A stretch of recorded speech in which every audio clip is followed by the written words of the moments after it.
if you cannot grow spot, how do you expect to grow leverage? Kaya part of the training or introduction is actually to trade first yan. Demo, or to trade first spot trading.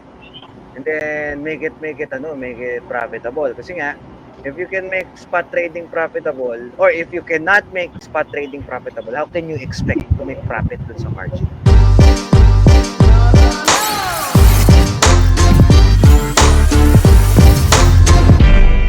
For the beginners who want to start leverage trading, how much leverage is advisable? 2x, 3x, 100x. So low leverage, high leverage. As low as possible. Kung ano yung lowest na available dun sa platform, go for it. Huwag ka munang mag-attempt na gumamit ng higher leverage. Kung yung low leverage nga hindi ka maging profitable, all the more na hindi ka magiging profitable sa higher leverage. And dun sa lower leverage kasi, mas maluwang ang mas maluwang ang take profit and stop loss mo. So kung magkamali ka man, medyo malaki yung allowance mo. Kasi pag nag-high leverage ka kagad, very tight kagad ang ang stop loss mo eh. So as low as possible. Then pag naging confident ka na umakyat ng leverage, saka ka umakyat. Pero wag kang umakyat kagad sa 100, 150x. Kung gano'n kalaki yung leverage mo, gano'n din kalaki yung risk na masunog ang fund mo. Tried and tested. Diyan na unang nasunog yung unang $100 ko. No, very good. Those are very good points, Coach Reps. And I think to add to that also is, since the question said for the beginner, then I think one of the things I would emphasize, there are many platforms that have what virtual or dummy or demo trading accounts.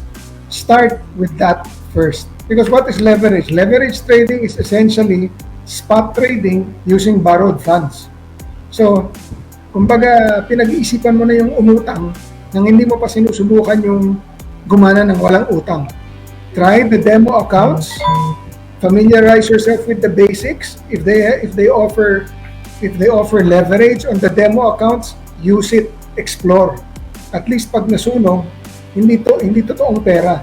Then once you're more proficient on the dummy account, then you can start little by little with actual money on a spot platform.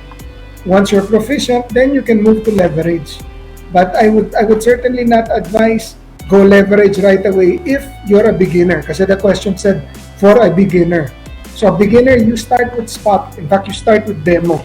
Get comfortable with demo, go to spot. When you're okay with spot, then you can go leverage. Dagdagan ko yung comment ni Fermin with my personal experience dun sa mga nagturo din sa akin before. One of my mentors told me na if you cannot grow spot, sabi nga, tama yun, sinabi na, if you cannot grow spot, how do you expect to grow leverage?